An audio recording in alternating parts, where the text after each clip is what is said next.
बाबा अस्सलाम वालेकुम, आवाज़ अचे पियो? वालेकुम सलाम। अॼु पाण चैप्टर नंबर 3 जेको आहे उन जा हार्मोनल सिस्टम पढ़ंदासीं ऐं उनखे डिस्कस कंदासीं त हार्मोनल कंट्रोल कीअं आहे, उनखे डिटेल में डिस्कस कंदासीं।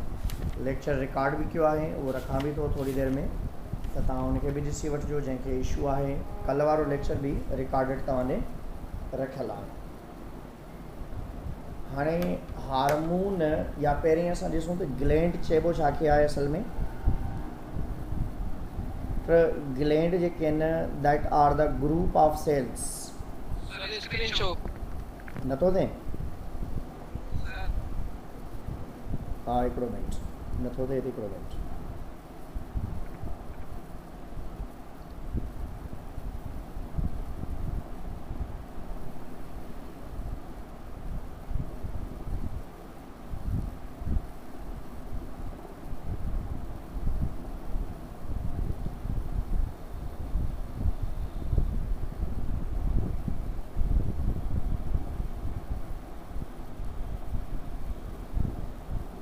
ग्लैंड्स ग्रुप ऑफ सेल के चइबो आहे। ग्रुप ऑफ सेल्स के लाइ पाण ग्लैंड जो वर्ड यूज़ कंदा आहियूं। Gland group of cells that secrete secretion. Cells that secrete secretions जे लाइ वर्ड यूज़ कंदा आहियूं। हाणे ग्लैंड्स जेके आहिनि पाण वटि ॿिनि क़िस्म जा आहिनि। हिकिड़ा आहिनि एंडोक्राइन ग्लैंड, ॿिया आहिनि एक्सोक्राइन। जेके पुट एंडोक्राइन ग्लैंड आहिनि उहे हार्मोन रिलीज़ कंदा आहिनि। जेके बि आहिनि उहे हार्मोन रिलीज़ कंदा आहिनि ऐं इहे हार्मोन ब्लड जी मदद सां ट्रांसपोर्ट थींदा आहिनि। ऐं जेके एक्सोक्राइन ग्लैंड हूंदा आहिनि उहे ब्लड जी मदद सां ट्रांसपोर्ट न आहिनि थींदा, डायरेक्टली ट्यूब जी मदद सां या डक्ट जी मदद सां थींदा आहिनि। ऐं इन जे करे पाण ही एक्सोक्राइन ग्लैंड्स जेके आहिनि इन में इंजाइम्स या अदर सिक्रिएशंस थींदियूं आहिनि। ग्लैंड्स हार्मोन्स न हूंदा आहिनि, इनमें इंजाइम्स हूंदा आहिनि एक्सोक्राइन में। या तव्हांजी सिलेवा हूंदी आहे, या स्टमक जे अंदरि HCl हूंदो आहे, या उन खां बाद में पेनक्रियास इहे हूंदा आहिनि, पेनक्रियाटिक जूसिस हूंदा आहिनि, या मुख़्तलिफ़ क़िस्म जूं केमिकल्स हूंदियूं आहिनि। जॾहिं त एंडोक्राइन ग्लैंड्स जेके आहिनि उन्हनि खे पाण सिक्रिएशंस खे हार्मोन जो नालो ॾींदा आहियूं। ऐं हार्मोन्स पाण वटि टिनि क़िस्मनि जा आहिनि। हार्मोन्स हिकिड़ा उहे जेके असां वटि प्रोटीन्स जा ठहियल आहिनि, that's known as peptide hormones, and other are known as modified amino acid hormones. Amino acid hormones. ऐं टिया हूंदा आहिनि जिन्हनि खे पाण स्टीरॉइड हार्मोन जो नालो ॾींदा आहियूं। जेके पेप्टाइड हार्मोन्स हूंदा आहिनि उहे प्रोटीनियस हूंदा आहिनि। ऐं पेप्टाइड हार्मोन्स जेके आहिनि उहे वरी ॿिनि क़िस्मनि जा आहिनि। हिकिड़ा आहिनि शॉर्ट चेन ऐं ॿिया हूंदा आहिनि लॉन्ग चेन। जेके शॉर्ट चेन पेप्टाइड हार्मोन्स पाण वटि मौजूदु आहिनि that is ADH and oxytocin. ADH ऐं ऑक्सीटोसिन आहे। ऐं लॉन्ग चेन में पाण वटि ग्लूकागॉन, इंसुलिन ऐं प्रोलैक्टिन। इंसुलिन ऐं प्रोलैक्टिन हार्मोन अवेलेबल आहिनि लॉन्ग चेन में। Glucagon and insulin secreted from the pancreas and prolactin hormone secreted from the anterior pituitary। ऐं जॾहिं त शॉर्ट चेन में जेको ADH ऐं ऑक्सीटोसिन आहिनि उहे posterior part of the pituitary मां रिलीज़ आउट थींदा आहिनि। ऐं मोडिफाइड अमाइनो एसिड जेके आहिनि they have the amino acid. पर नॉर्मली असां वटि उहे असल में जेका क्लासिफिकेशन आहे न उन में ॿ ई हार्मोन्स आहिनि, हिकिड़ा प्रोटीनियस, ॿिया आहिनि स्टीरॉइड। पर हिते इन्हनि मोडिफाइड अमाइनो एसिड खे बि काउंट कयो आहे, जंहिंमें modified form of amino acids available आहिनि, जंहिंमें इंपॉर्टेंट हार्मोन्स इन में मौजूदु अथव। One is the thyroxine, other one is epinephrine and other is norepinephrine. ही कॉमन हार्मोन्स आहिनि असां। इपीनेफ्राइन, नॉर इपीनेफ्राइन हार्मोन्स जेके आहिनि स्पेशली असां वटि कॉमनली अवेलेबल आहिनि।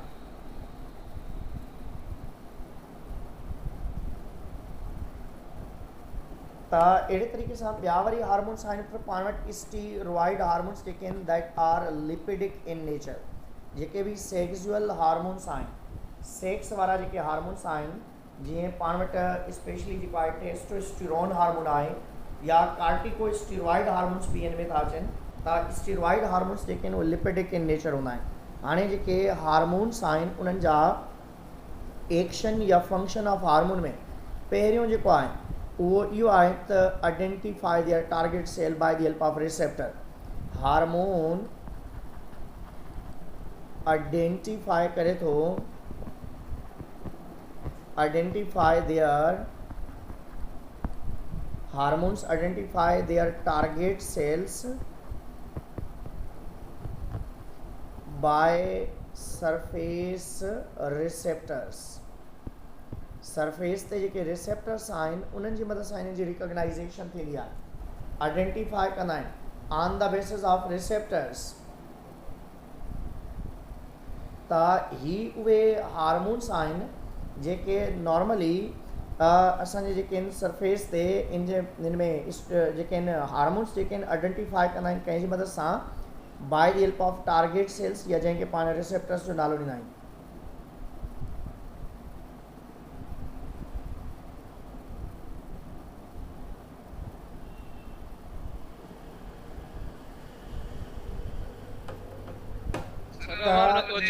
बाबा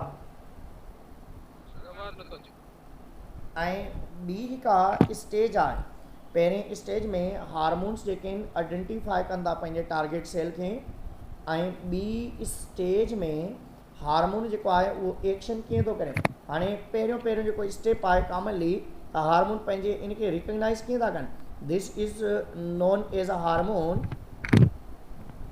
ऐं ही उनजे मथां छा मौजूदु आहिनि, रिसेप्टर्स अवेलेबल आहिनि।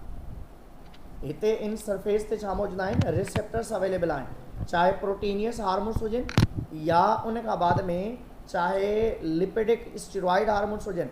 ॿई हार्मोन्स हिकिड़े ई तरीक़े सां पंहिंजे टारगेट सेल खे रिकॉग्नाइज़ कंदा आहिनि, पर नॉर्मली टारगेट सेल्स जेके आहिनि नॉर्मली उनखे रिकॉग्नाइज़ कंदा आहिनि। त हाणे अहिड़े तरीक़े सां ये डिस्कार्ड न ईंदो त टारगेट सेल्स जेके आहिनि हार्मोन्स ॾिसंदो हिते त ही आहिनि असां वटि स्टीरॉइड हार्मोन्स आहिनि। हाणे जेके स्टीरॉइड हार्मोन्स आहिनि, हिकिड़ो मिंट बीहो, छो जो ही डिस्कार्ड न आहिनि थिया त मां इहो डिस्कार्ड करे वठां।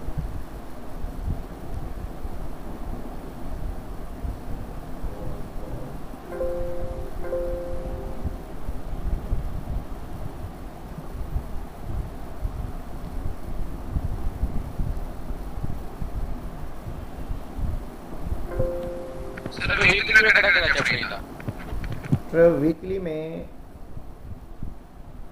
चैप्टर नंबर 5 न ईंदो, बाक़ी ॿिया ईंदा।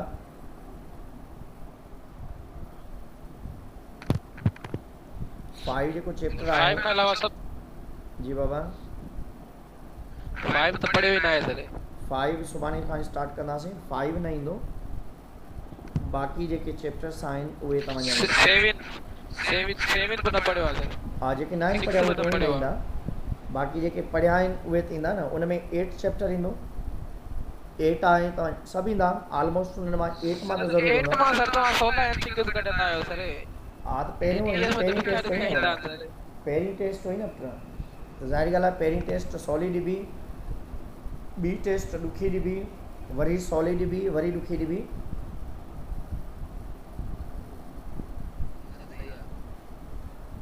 त हाणे पाण हिते ॾिसंदासीं पहिरियों टारगेट सेल जो रिकॉग्नाइज़ करण वारो कंडीशन आहे। जॾहिं रिकॉग्नाइज़ करे था वठनि त फॉर एग्जाम्पल ही असां वटि रिकॉग्नाइज़ेशन मैकेनिज़म आहे, this is known as hormone, ऐं हिते छा मौजूदु आहिनि, रिसेप्टर्स अवेलेबल आहिनि। पहिरियों जेको स्टेप आहे फर्स्ट वन कि हार्मोन्स पंहिंजे टारगेट सेल खे कीअं सुञाणनि था, by the help of receptor सुञाणींदा, चाहे उहे स्टेरॉइड हार्मोन्स हुजनि या चाहे उहे प्रोटीनियस या पेप्टाइड हार्मोन्स हुजनि। हाणे जेका ॿी स्टेज आहे सेकेंड वन, त उन में जेके स्टीरॉइड हार्मोन्स आहिनि, सेकेंड फंक्शन वारो मैकेनिज़म जेको आहे, स्टीरॉइड हार्मोन्स जेके आहिनि सेल मेम्ब्रेन मां डायरेक्टली क्रॉस करे करे न्यूक्लियस ताईं पुॼंदा आहिनि या पंहिंजे टारगेट ताईं पुॼंदा आहिनि। They do not require the second messenger, छो जो पाण पढ़ी आयासीं त लिपिड अलो द लिपिड्स, त इन करे हीअ छा आहिनि, लिपिड्स आहिनि, or you can say these are the steroids आहिनि। हाणे स्टीरॉइड हार्मोन्स जेके आहिनि सेल मेम्ब्रेन मां डायरेक्टली क्रॉस करे करे न्यूक्लियस ताईं पहुचंदा आहिनि या एंजाइम्स ताईं वञी करे पहुचंदा आहिनि, जॾहिं त proteinaceous hormones always remain outside. Proteinaceous hormones जेके आहिनि दैट रिमेन ऑलवेज आउटसाइड। जेके प्रोटीनियस हार्मोन आहिनि उहे हमेशह सेल मेम्ब्रेन खां ॿाहिरि रहंदा ऐं उहे कॾहिं बि सेल मेम्ब्रेन खे क्रॉस करे करे अंदरि न ईंदा। हिन जॻह ते हिकिड़ा एंजाइम्स अवेलेबल आहिनि that's known as adenylate cyclase. Adenylate cyclase जेके आहिनि एंजाइम अवेलेबल आहे। हाणे इन एडिनलाइट साइक्लेज जो कमु छा आहे त ही ATP खे कन्वर्ट करे थो कंहिंजी फॉर्म में साइक्लिक AMP जी फॉर्म में, साइक्लिक AMP जी फॉर्म में। इन साइक्लिक AMP खे पाण नालो ॾियूं था सेकेंड मैसेंजर। ऐं काफ़ी दफ़ा पुछी चुका था त which are non as a second messenger. Cyclic AMP is known as a second messenger.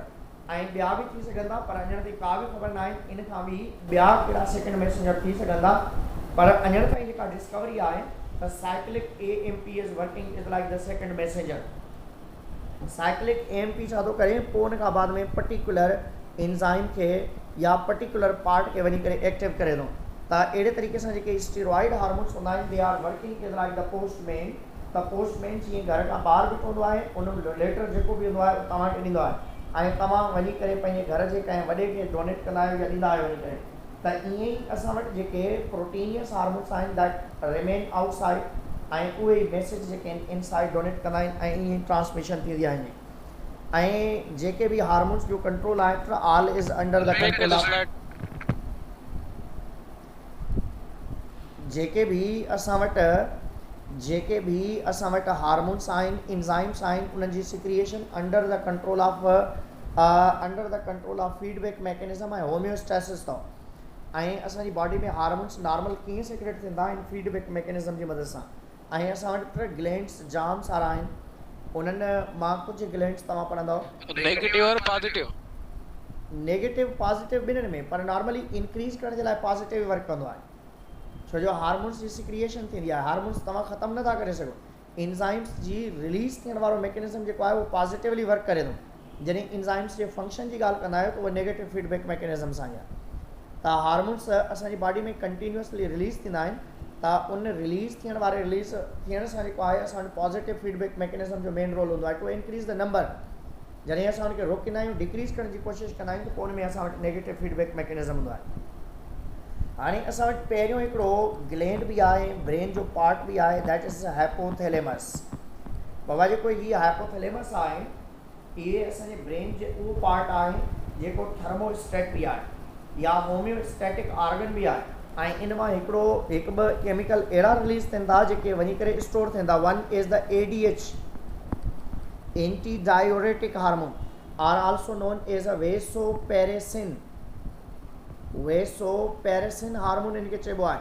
ऐं इहो वेसोपेरेसिन या ADH हार्मोन जेको रिलीज़ थिए थो, इन जो मेन फंक्शन छा आहे, रीएब्जॉर्प्शन ऑफ वाटर आहे। हीअ वाटर खे रीएब्जॉर्ब कराए थो ऐं असांजी ब्लड जे अंदरि ADH हार्मोन जी सिक्रिएशन घटि या वधि थियण डिपेंड करे थी रीएब्जॉर्प्शन ऑफ वाटर ते या उन खां बाद में असांजी बॉडी जे अंदरि टॉक्सिक सब्सटेंसेस ते। छो जो असां चवंदा आहियूं त डिटॉक्सिफिकेशन या टॉक्सिक इफेक्ट जेको आहे उहो ज़्यादातर ADH हार्मोन ते थिए थो।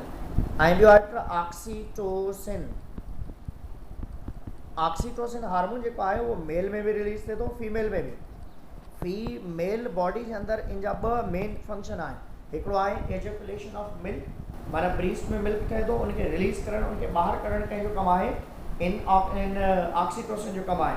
ऐं ॿियो आहे eight the time of berth या डिलीवरी फीमेल बॉडी जे अंदरि जेको यूट्राइन वॉल जी कंट्रेक्शन आहे उनखे कंट्रोल करण बि कंहिंजो कमु आहे इन ऑक्सीटोसिन जो आहे। ऐं मेल जे अंदरि एजैकुलेशन ऑफ स्पर्म करे थो।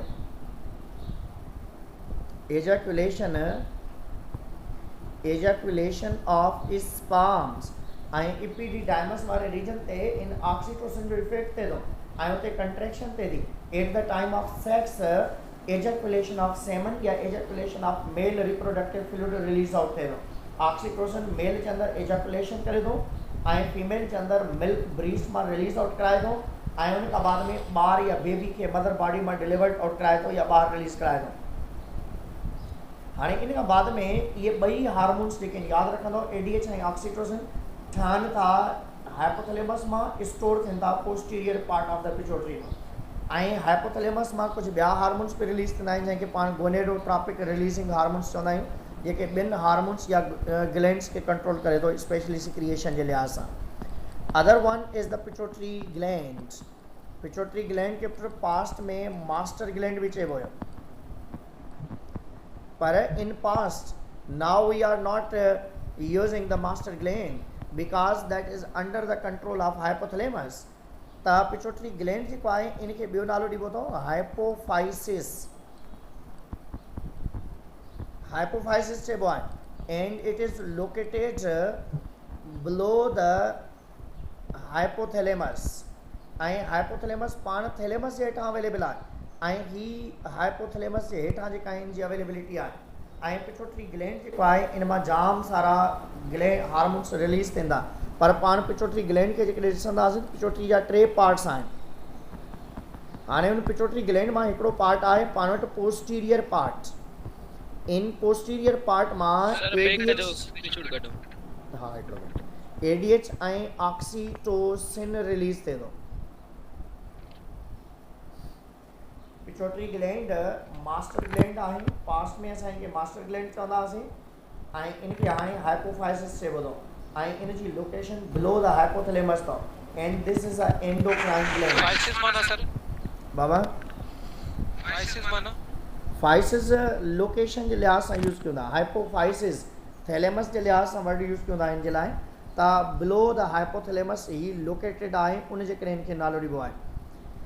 ऐं हीअ जेके आहिनि मास्टर ग्लैंड पास्ट में चवंदा हुआसीं ही पी साइज़्ड अथव मटर जे दाणे जेतिरी साइज़ आहे हिनजी ऐं हीअ जेके आहिनि असां वटि स्पेशली ब्रेन जे अंदरि लोकेटेड आहे ऐं हिन जो जेको आहे 3 पार्ट्स आहिनि उनजो हिकिड़ो पार्ट आहे पोस्टीरियर पार्ट जंहिंखे न्यूरो हाइपोफाइसिस बि चइबो आहे। Posterior part of pituitary is known as neuro hypophysis. ऐं उन खां बाद में ॿियो आहे मीडियन पिट्यूटरी। मीडियन पिट्यूटरी पाण वटि फंक्शनल न आहे पाण वटि अवेलेबल न आहे पर ॿिनि मेमल्स के अंदरि फंक्शनल आहे। It secrete the MSH melanocyte stimulating hormone. Melanocyte stimulating hormone जेको आहे MSH हार्मोन इहो असांजी बॉडी जे अंदरि इंटीरियर पार्ट मां रिलीज़ थिए थो पर ॿिया जेके जानदार आहिनि मेमल्स आहिनि उन्हनि जी बॉडी जे अंदरि इन जी सिक्रिएशन इन्हनि जी बॉडी जे अंदरि इन मीडियन पिट्यूटरी मां MSH सेक्रेट थींदो आहे पर असां वटि ज़्यादा हार्मोन्स जेके आहिनि उहे इंटीरियर पिट्यूटरी मां रिलीज़ थींदा आहिनि ऐं इंटीरियर पिट्यूटरी खे पाण एडीनो हाइपोफाइसिस बि चवंदा आहियूं। हाणे इहो इंटीरियर पिट्यूटरी जेको आहे इन मां जाम सारा हार्मोन्स रिलीज़ थींदा इनखे पाण ॾिसंदासीं इंटीरियर पिट्यूटरी। हाणे जेको इंटीरियर पिट्यूटरी आहे हुन में हिकिड़ो हार्मोन सेक्रेट थिए थो FSH follicle stimulating hormone.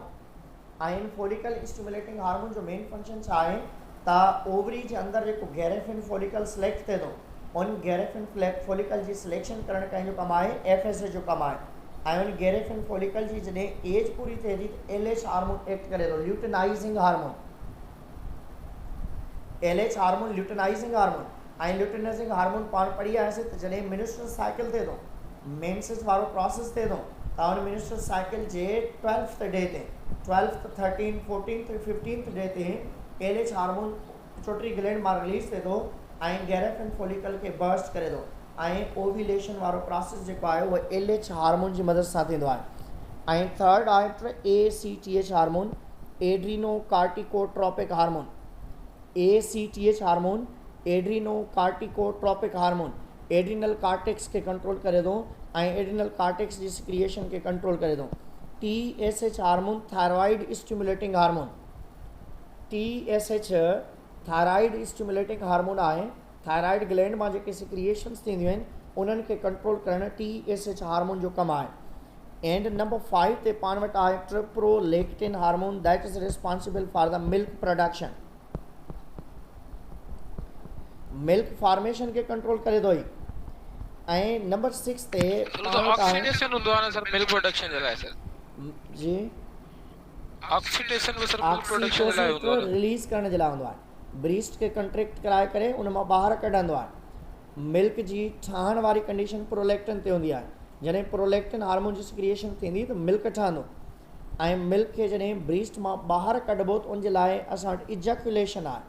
Milk खे इजैकुलेट और करणु या मिल्क खे ॿाहिरि कढण जे लाइ तव्हां वटि ऑक्सीटोसिन, मिल्क खे ठाहिण मेमरी ग्लैंड्स खे एक्टिव करण जे लाइ प्रोलैक्टिन हार्मोन आहे। GH हार्मोन खे STH हार्मोन बि चइबो आहे ऐं हीअ असांजी बॉडी में हाइट खे कंट्रोल करे थो। GH हार्मोन जो मतिलबु आहे ग्रोथ हार्मोन। STH हार्मोन जो मतिलबु आहे सोमेटोट्रॉपिक हार्मोन। सोमेटोट्रॉपिक हार्मोन ऐं हाइट आहे असांजो वज़न आहे या बॉडी जे लिहाज़ सां नॉर्मली STH हार्मोन या GH hormone is very important. हाणे हिते जेके डिसऑर्डर्स ॾिनल आहिनि all are concerned with the GH। सभ जा सभु कंहिंसां कंसर्न्ड आहिनि GH सां कंसर्न्ड आहिनि। हाणे उहे GH हार्मोन जा जेके डिसऑर्डर्स या डिज़ीज़ आहिनि उन्हनि खे ॾिसंदव तव्हां उन्हनि में हिकिड़ो प्रॉब्लम आहे जेको नॉर्मल आहे गेगनेटिज़म। इन में मोर या एमेंस जेको आहे GH सिक्रिएशन थींदी आहे। पर कॾहिं चाइल्डहुड में नंढड़े ॿार में चाइल्डहुड में या उन खां बाद में जॾहिं एडोलेंस बलूगत वारी कंडीशन थी रही हूंदी आहे उन दौरान पर इन में गिग्नेटिज़म में कद डिघो हूंदो आहे पर माण्हू बिल्कुलु नॉर्मल हूंदो आहे। माना हाइट लार्ज हूंदी आहे but that is very normal.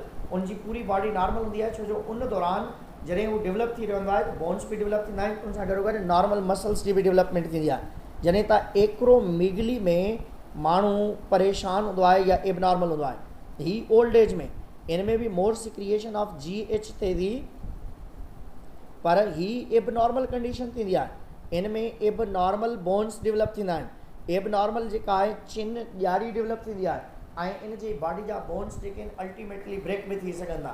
त इन करे गिग्नेटिज़म जेका आहे नॉर्मल सिक्रिएशन थिए थी इन यंग एज में त इन करे उहो बिल्कुलु नॉर्मल हूंदो आहे। एक्रोमीगली वारी कंडीशन में एबनॉर्मलिटी हूंदी आहे। बोन्स सॉफ्टिकेटेड हूंदा आहिनि, बोन्स अल्टीमेटली टुटे पवंदा आहिनि, कद में डिघो हूंदो आहे पर माण्हू एबनॉर्मल हूंदो आहे।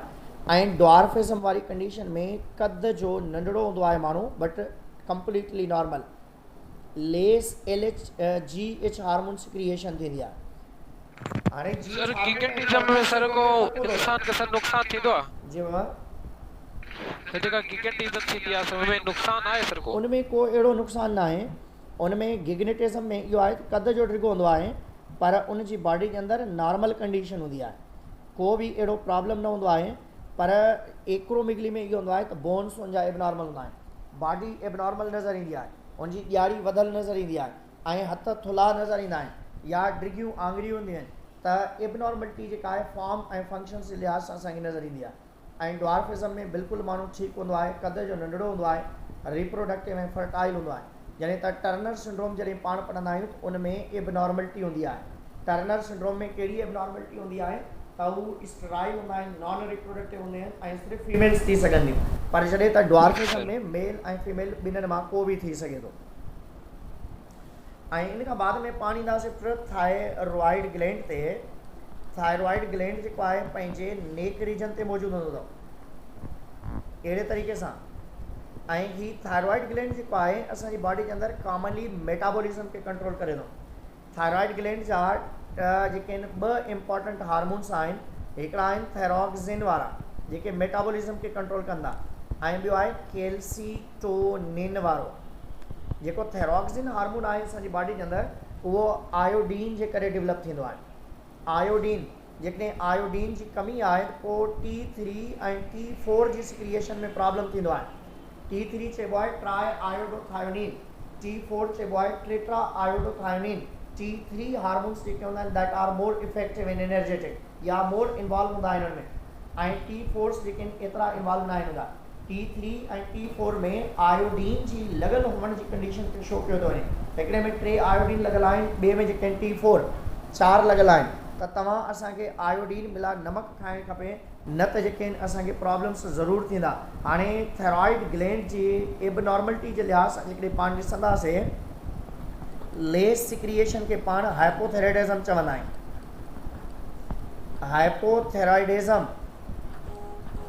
हाइपोथायराइडिज़म जो नालो ॾींदा आहियूं।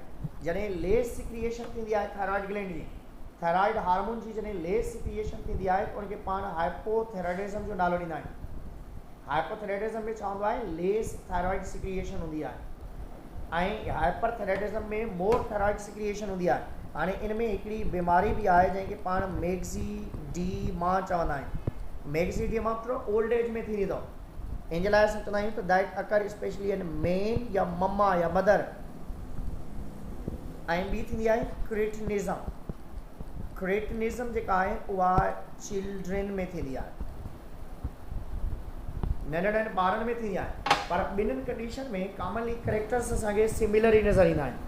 हाणे मैक्सीडीमा वारी कंडीशन में जेकॾहिं असां ॾिसंदासीं त उन में बि तव्हां वटि overweight, dry skin, intolerance to cold आहे, कंफ्यूज़ड आहे, डिप्रेस्ड कंडीशन हूंदी आहे, सलगिश लूलो हूंदो आहे, ड्राई स्किन वारी कंडीशन हूंदी आहे उन जे अंदरि। ऐं जॾहिं त क्रेटिनिज़म में बि इहे ई कंडीशन आहिनि, पर उन जे अंदरि मेंटल रिटार्डेशन थींदी आहे, छो जो ॿारनि में हूंदी आहे, ऐं ग्रोथ रुकिजी वेंदी आहे। ऐं उन खां बाद में कोर्स फेशियल फीचर्स जो मसइलो थींदो आहे, माना उन जा जेके दाढ़ी या मुछ आहिनि उन्हनि जी डेवलपमेंट में बि प्रॉब्लम हूंदो आहे। ऐं इन खां बाद में हिकु ॿी प्रॉब्लम बि आहे जंहिंखे तव्हां ग्वाइटर चवंदा आहियो, पर ग्वाइटर में कंडीशन कहिड़ी थिए थी, आयोडीन जी कमी थिए थी। आयोडीन जी कमी थिए थी, ऐं उन आयोडीन जी कमी जे करे स्पेशली छा हूंदो आहे त असांजी बॉडी के अंदरि आयोडीन जी कमी जे करे स्पेशली छा हूंदो आहे त आयोडीन जे घटिताई जे करे ग्वाइटर थी पवंदो आहे, छो जो उन में थायराइड सुजी वेंदो आहे। थायराइड जी स्वेलिंग वारी कंडीशन थींदी आहे। थायराइड ग्लैंड जे सुॼण वारी कंडीशन खे पाण नालो ॾींदा आहियूं ग्वाइटर वारी कंडीशन आहे। ग्वाइटर वारी कंडीशन में कॉमनली पाण रेडियोथेरापी कराईंदा आहियूं, या इन ग्वाइटर या थायराइड जे सुॼल कंडीशन खे पाण घटि करण जी कोशिशि कंदा आहियूं। ऐं जेका हाइपरथायराइडिज़म वारी कंडीशन हूंदी आहे उन में मोर थायराइड सिक्रिएशंस या मोर थायरॉक्सिन सिक्रिएशन थींदी आहे। हाणे जॾहिं मोर थायरॉक्सिन सेक्रेट थिए थो त उन जे लिहाज़ सां बॉडी ते जेके आहिनि एडवर्स इफेक्ट थी सघनि था। उन में इंक्रीज़ हार्ट बीट थी सघे थो, इंक्रीज़ हार्ट बीट थी सघे थो, ऐं उन खां बाद में हाई ब्लड प्रेशर थी सघे थो। ऐं ॿी कॉमन कंडीशन कहिड़ी थी सघे थी, हीट प्रॉब्लम या हीट इंटॉलरेंस थी सघे थी। ऐं इन खां बाद में वेट लॉस वारी कंडीशन थी सघे थी। ऐं कॉमन कंडीशन जेका आहे उहा स्वेटनिंग थी सघे थी, पघर या पसीने वारी कंडीशन, छो जो बॉडी के अंदरि मेटाबॉलिक रेट वधंदो आहे त उनमें हीट वधंदी आहे, ऐं उहा हिकिड़ी अंदरूनी हीट ॿी बैरूनी हीट, ऐं ॿिन्हिनि जो इफेक्ट ज़्यादातर इन्हनि जानदारनि जी बॉडी के अंदरि पवंदो आहे, जंहिंजे करे इन्हनि खे प्रॉब्लम थींदो आहे। ऐं ॿी आहे ॿियो प्रॉब्लम या ॿी जेका या केमिकल सिक्रिएशन आहे उहा calcitonin. Calcitonin work against the parathyroid gland. जेको पैराथायराइड ग्लैंड में पाण पढ़ंदा आहियूं पैराथ्रोमोन, हिकिड़ो ई हार्मोन सेक्रेट थींदो आहे हुन मां, पैराथ्रोमोन पैराथायराइड। जी बाबा, रीअब्जॉर्प्शन ऑफ कैल्शियम माइंड कराइंदो आहे सर।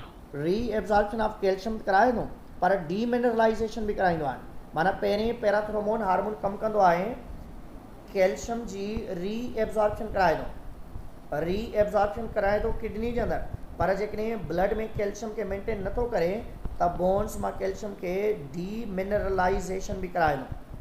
हाणे दोबारा सम्झी वेंदव त पैराथ्रोमोन हार्मोन जेको आहे हुनजो कमु आहे रीएब्जॉर्प्शन ऑफ कैल्शियम करणु, ऐं जेकॾहिं ब्लड में कैल्शियम घटि आहे त उनखे बोन्स मां ॿाहिरि करणु। माना पैराथ्रोमोन घटि कैल्शियम खे वधीक करे थो। माना ब्लड में जॾहिं कैल्शियम लेवल डिक्रीज़ थींदी आहे त उनखे इंक्रीज़ करण जे लाइ पैराथ्रोमोन कमु कंदो आहे, पर जॾहिं ब्लड जे अंदरि कैल्शियम लेवल इंक्रीज़ थींदी आहे त एक्सेस कैल्शियम खे ब्लड मां कढे करे बोन्स में जमा करणु इन जो कमु आहे। Excess calcium stored into bones. हाणे दोबारा सम्झी वञो, कैल्सीटोनिन थायराइड ग्लैंड मां रिलीज़ थिए थो। कैल्सीटोनिन हार्मोन जो कमु आहे ब्लड जे अंदरि कैल्शियम जेको एक्सेस आहे उनखे बोन्स में स्टोर करणु। ऐं पैराथ्रोमोन जो कमु छा आहे त जॾहिं ब्लड में कैल्शियम लेवल घटि आहे त डीमिनरलाइज़ेशन करणु ऐं कैल्शियम खे रीएब्जॉर्प्शन करण में मदद करणु ऐं जॾहिं पैराथ्रोमोन हार्मोन जी सिक्रिएशन वधंदी आहे त ज़्यादातर असांजे हॾनि में सूरु पवंदो आहे ऐं इहो स्पेशली छोकिरियुनि गर्ल्स में प्रॉब्लम घणा थींदा आहिनि। मिनरल्स जो, आयोडीन जो ऐं कैल्शियम जो जेको आहे आयोडीन कैल्शियम ऐं उन खां बाद में जेको आहे आयरन जो जेको आहे उहो ज़्यादातर फीमेल बॉडी के अंदर घणा प्रॉब्लम्स थींदा आहिनि। इहे पैराथायराइड ग्लैंड थायराइड सां गॾु अवेलेबल अथव जी।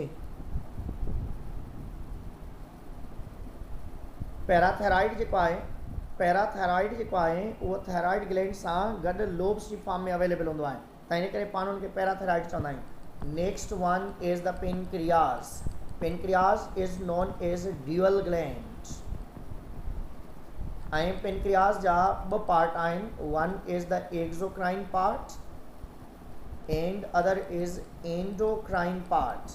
जेको एक्सोक्राइन पार्ट आहे उहो पेनक्रियाटिक जूसिस रिलीज़ कंदो आहे ऐं पाण खे ख़बर आहे त पेनक्रियाटिक जूसिस कहिड़ा आहिनि। Trypsin, chymotrypsin, amylase, lipase.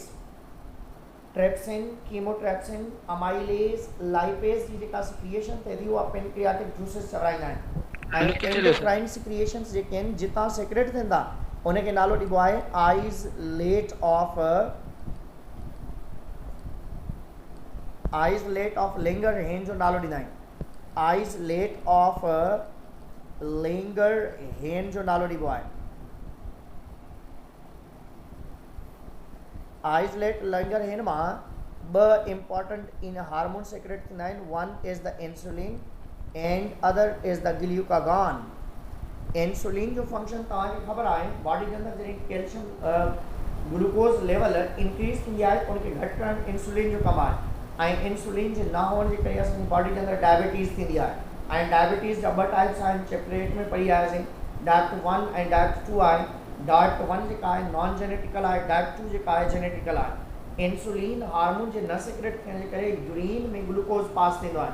जॾहिं यूरिन में ग्लूकोज पास थियणु शुरू थींदो आहे त उनखे पाण डायबिटिक पेशेंट जो नालो ॾींदा आहियूं ऐं ग्लूकोगॉन हार्मोन जो मेन फंक्शन आहे ग्लूकोज लेवल खे इंक्रीज़ करणु।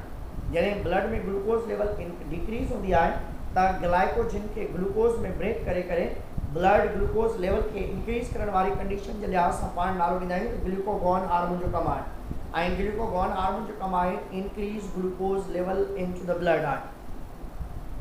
ऐं इन खां बाद में पाण वटि ॿियो जेको ग्लैंड आहे त उहो आहे एड्रीनल ग्लैंड। एड्रीनल ग्लैंड जेको आहे उहो किडनी जे मथां अवेलेबल आहे। दिस इज़ एड्रीनल ग्लैंड ऐं एड्रीनल ग्लैंड जा ॿ पार्ट आहिनि। ॿारहें पार्ट खे एड्रीनल कॉर्टेक्स चवंदा ऐं मिडल पार्ट खे एड्रीनल मेड्यूला चवंदा। One is the adrenal cortex and other is known as adrenal medulla. Adrenal cortex ऐं एड्रीनल मेड्यूला ॿ पार्ट आहिनि।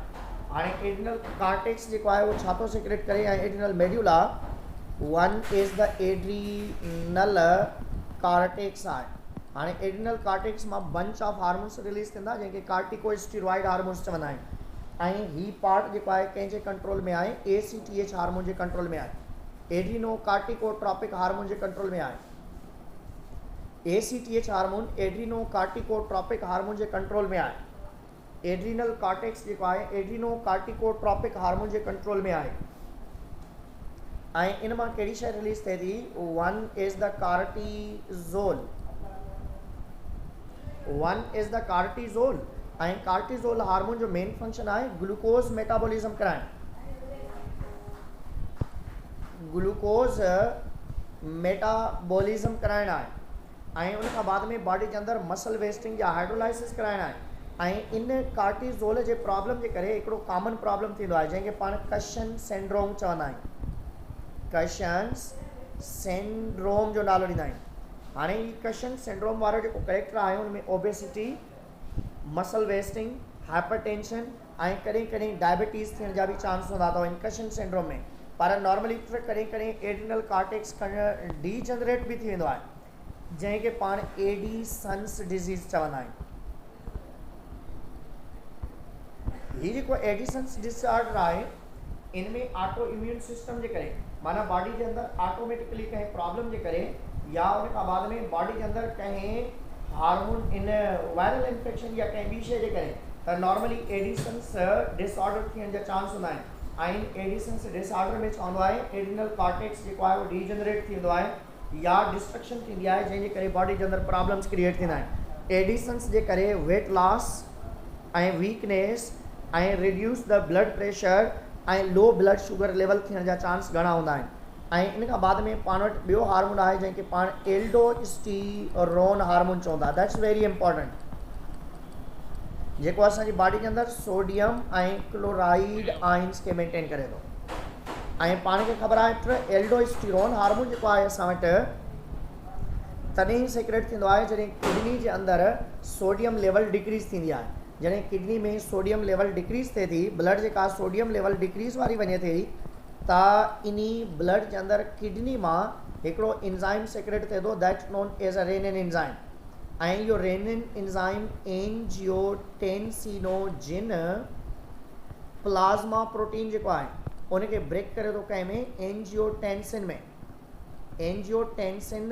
1 में हाणे इहो एंजियोटेंसिन 1 लंग्स वारी जॻह ते it become change into angiotensin हाणे इहो angiotensin is the message or we can say the signal वरी सम्झी वेंदो जॾहिं ब्लड में सोडियम लेवल डिक्रीज़ थिए थी ऐं उहा ब्लड किडनी मां गुज़रे थी ऐं किडनी जे अंदरि रेनिन एंजाइम रिलीज़ थिए थो ब्लड में ऐं उन एंजाइम खे पाण नालो ॾींदा आहियूं रेनिन एंजाइम जो इफेक्ट हूंदो आहे प्लाज़्मा प्रोटीन ते एंजियोटेंसिनोजिन जी बाबा सर किडनी जे कहिड़े पार्ट में रिलीज थींदो आहे किडनी नेफ्रॉन्स मां रिलीज़ थींदो आहे किडनी जे अंदरि रिलीज़ थींदो आहे नेफ्रॉन्स मां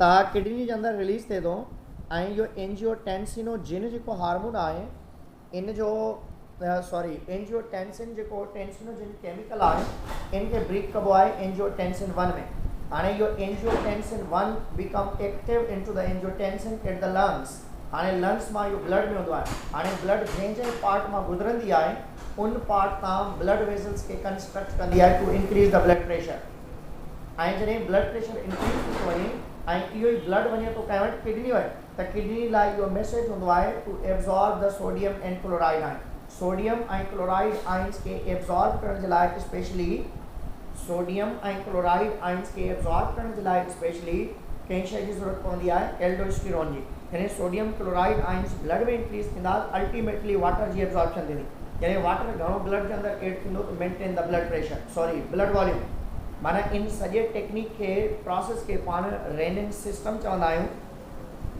इन जी मदद सां ब्लड के अंदर सोडियम लेवल मेंटेन थे थी ऐं वाटर लेवल मेंटेन थे थी या चवंदा आहियूं त वॉल्यूम ऑफ ब्लड मेंटेन थे थो ऐं ब्लड प्रेशर भी इन टेक्निक की मदद सां ही मेंटेन थींदो आहे इन खां बाद में पाण वटि नेक्स्ट टाइप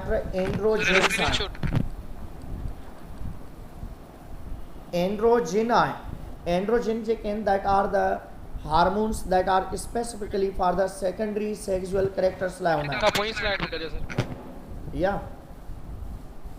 का पोई एंड्रोजिन्स जेके आहिनि सेकेंडरी सेक्सुअल कैरेक्टर लाइ हूंदा अथव हाणे जेके सेकेंडरी सेक्सुअल कैरेक्टर्स आहिनि मेल में अलॻि आहिनि फीमेल में अलॻि आहिनि हाणे मेल जे अंदरि जेके सेकेंडरी सेक्सुअल कैरेक्टर्स आहिनि मॉस्टेचिस जो डेवलप थियण ऐं चेस्ट जा वार जेके आहिनि थिक थियण रिप्रोडक्टिव ऑर्गन्स जे ॿाहिरां जेके आहिनि प्यूबिक हेयर्स जो डेवलप थियण ऐं उन खां बाद में आर्म पिट हेयर्स जो डेवलप थियण डीपनिंग ऑफ वॉइस आहे आवाज़ जो तब्दील थियण ॿाराणे आवाज़ मां जेको आहे मर्दाणे आवाज़ में कन्वर्ट थियण वारी कंडीशन हूंदी आहे फीमेल बॉडी के अंदरि ब्रीस्ट जो डेवलपमेंट थियण हिप्स जो डेवलपमेंट थियण ऐं थाई मसल्स जो डेवलप थियण प्यूबस हेयर्स ऐं आर्म पिट हेयर्स जो डेवलपमेंट थियण वारी कंडीशन हूंदी आहे हिन में इन खां बाद में पाण वटि एड्रीनल मेड्यूला वारो रीजन आहे हाणे टे इन एड्रीनल मेड्यूला वारे रीजन तां इमरजेंसी हार्मोन थींदा आहिनि सेक्रेट जंहिंखे पाण इपीनेफ्राइन ऐं नार इपीनेफ्राइन हार्मोन जो नालो ॾींदा आहियूं इपीनेफ्राइन हार्मोन खे एड्रीनलिन हार्मोन चइबो आहे इपीनेफ्राइन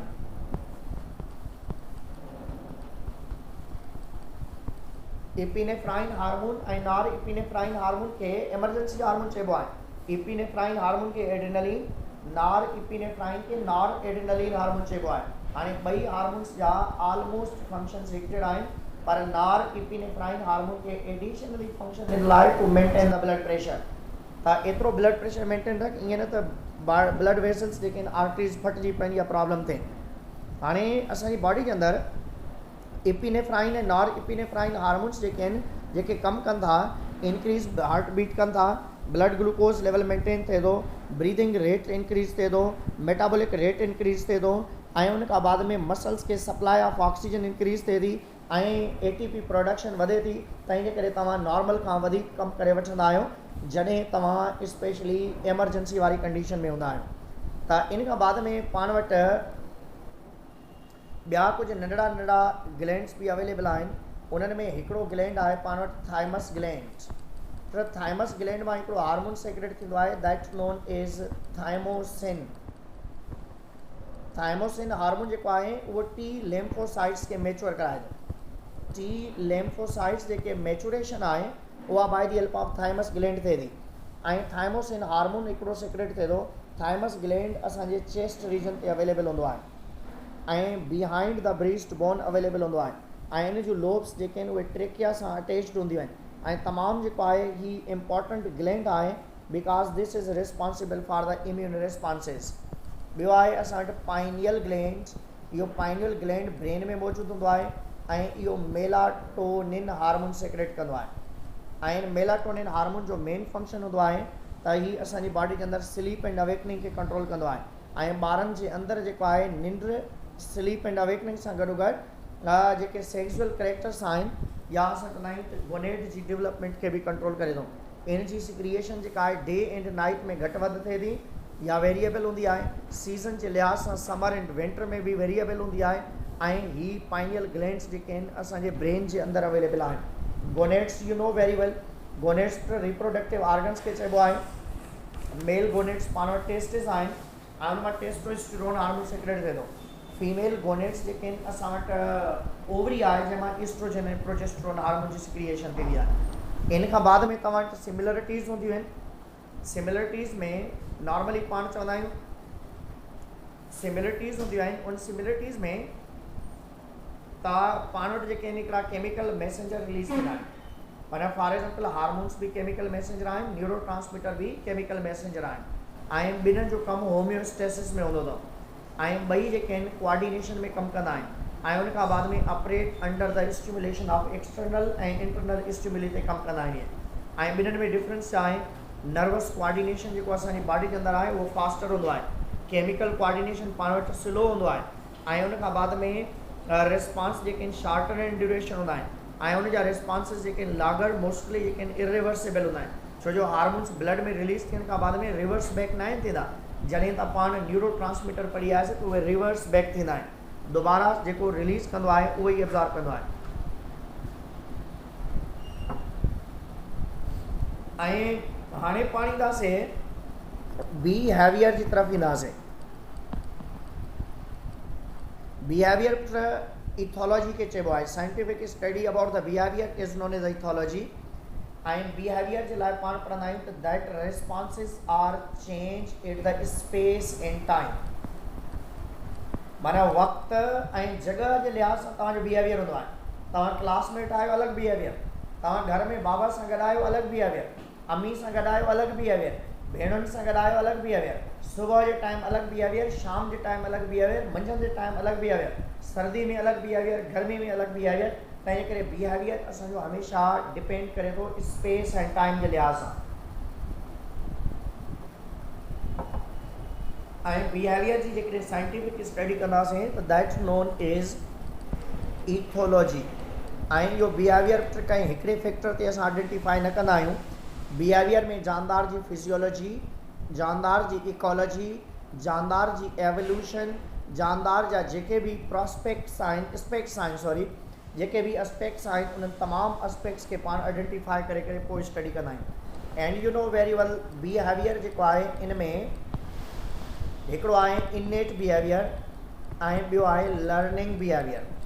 जेको इनेट बिहेवियर आहे उहो पाण गॉड गिवन चवंदा आहियूं या स्टेरियोटाइप चवंदा आहियूं इन्हीअ गॉड गिवन या स्टेरियोटाइप चइबो आहे। ऐं लर्निंग बिहेवियर जेको आहे उहो लर्न कंदा आहियूं, पाण सिखंदा आहियूं।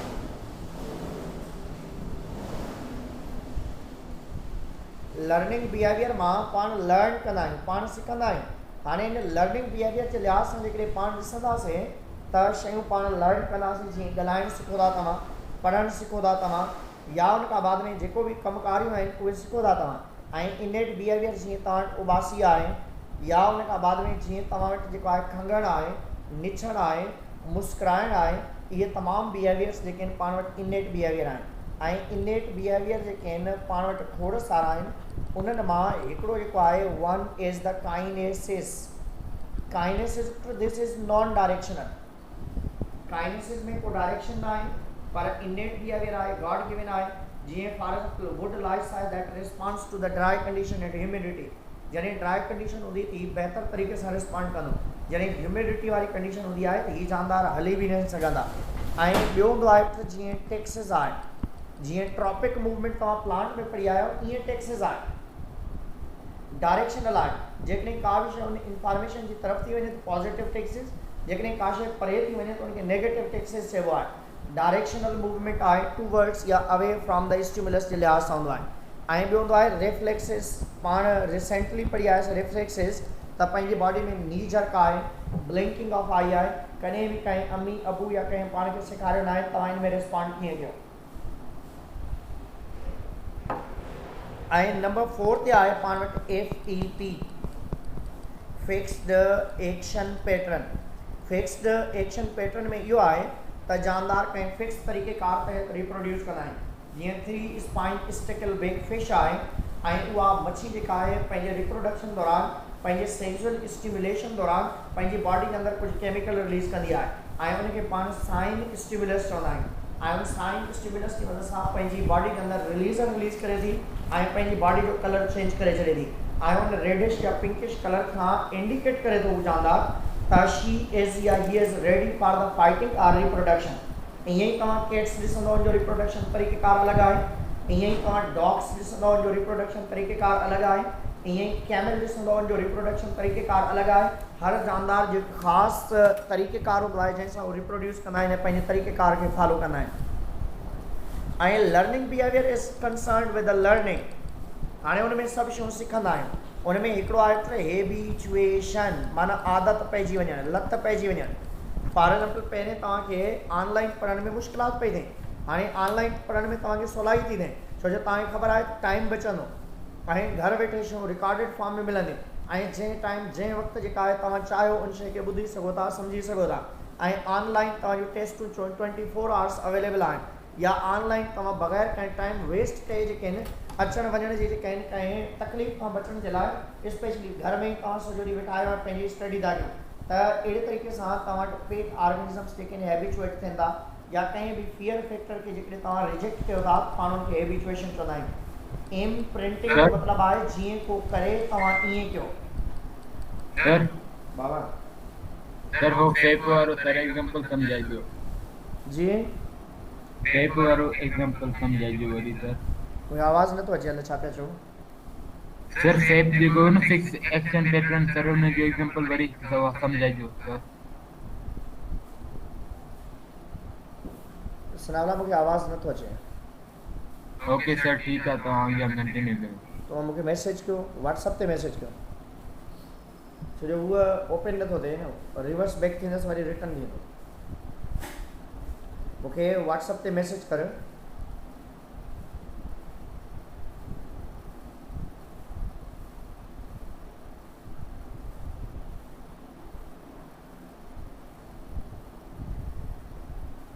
त अहिड़े तरीक़े सां नॉर्मली पाण वटि लर्निंग बिहेवियर इम्प्रिंटिंग आहे। इम्प्रिंटिंग सेंसिटिव एज में, नंढी एज में, नंढी उमिरि में पाण जानदारनि खे नॉर्मली जेको आहे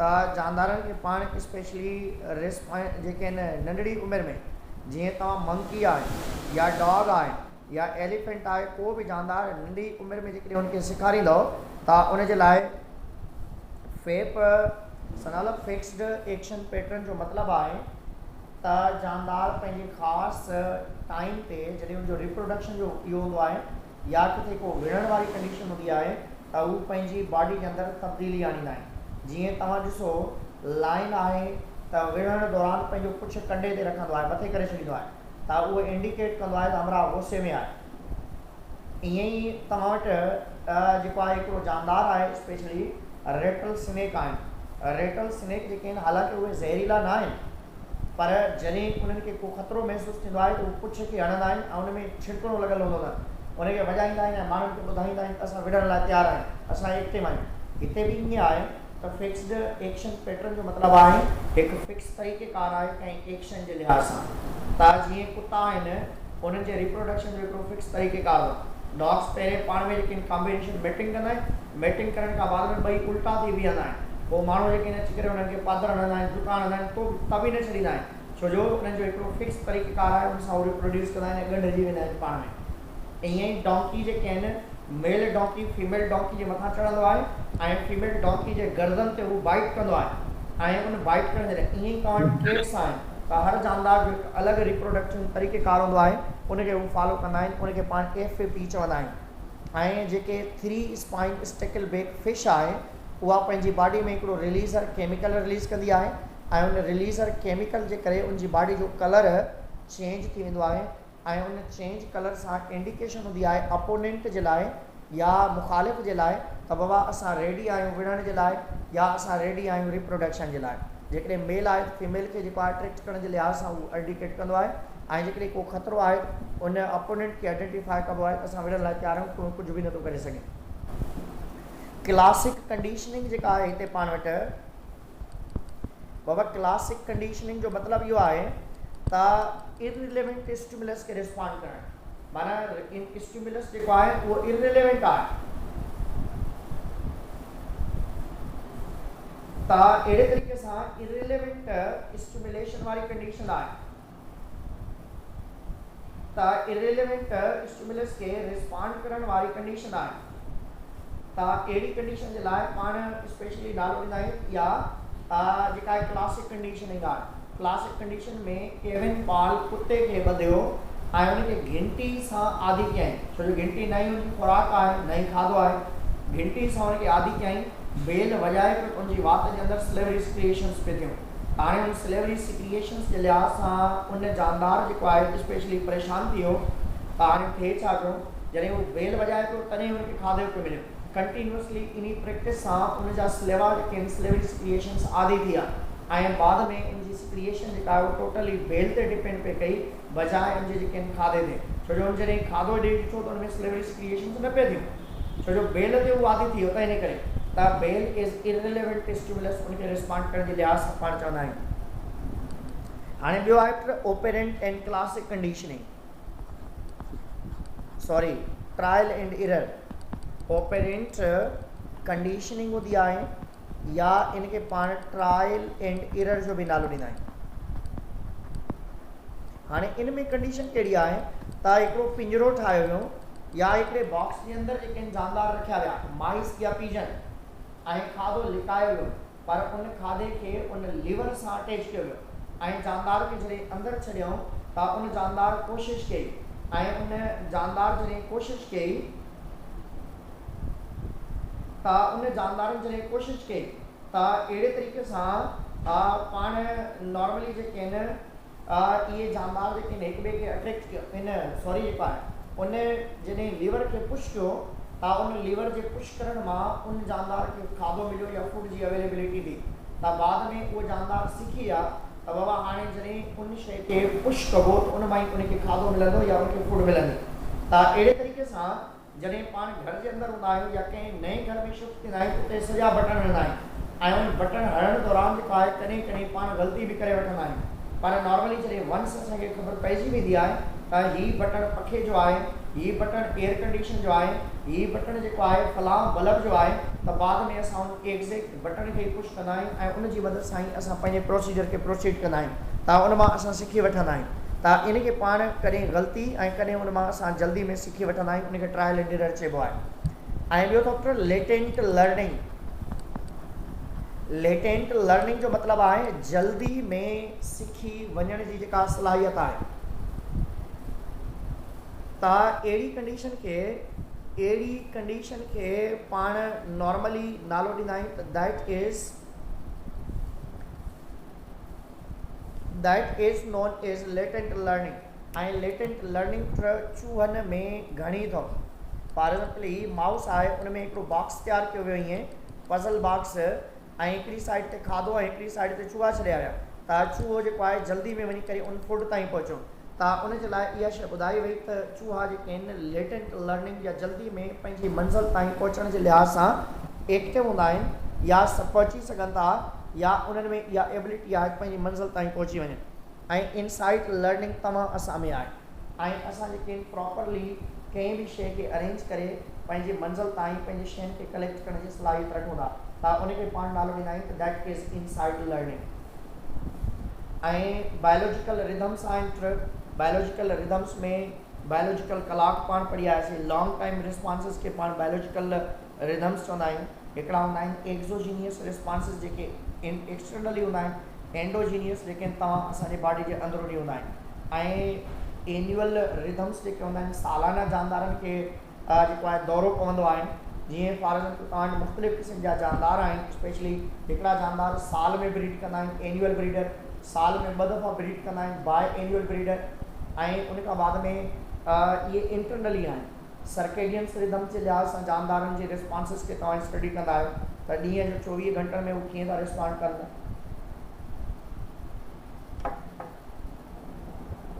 ऐं इन खां बाद में पाण वटि जानदार जेके ॾींहं जो एक्टिव हूंदा आहिनि उन्हनि खे चइबो आहे डायअर्नल, जेके राति जो एक्टिव हूंदा आहिनि उन्हनि खे नॉक्टर्नल, डॉन ऐं डस्ट में जेके एक्टिव हूंदा अथव उनखे क्रीपस्क्यूलर जो नालो ॾिबो आहे। So it's all about today. ऐं ह्यूमन जेको आहे उहो स्पेशली ह्यूमन जेको इंसानु आहे उहो स्पेशली कंहिं शइ खे कंट्रोल करे थो, कंहिं शइ मैकेनिज़म खे 24 आवर्स जो जेको आहे सर्केडियन रिदम्स खे कंट्रोल कंदो आहे। त हमेशह यादि रखंदो त ह्यूमन 25 आवर्स खे रिस्पॉन्ड कंदो आहे।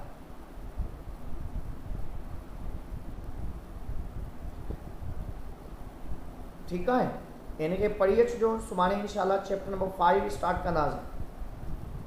इन में को कंफ्यूजन आहे पुछी वठो भले। No sir, thank you sir. Welcome बेटा। ऐं ही मां ऑनलाइन वारो लेक्चर जेको आहे तव्हांजो लॻायां थो। सर स्टमक वारा जेके हार्मोन आहिनि सर उहे बि ॿुधाए छॾियो। जी सर स्टमक मैसेज करे के मां मैसेज ॾिसां पियो, सर आवाज़ नथो अचे सही। डंकीज़ आहिनि, कुता आहिनि, जानवर आहिनि, जेके बि आहिनि।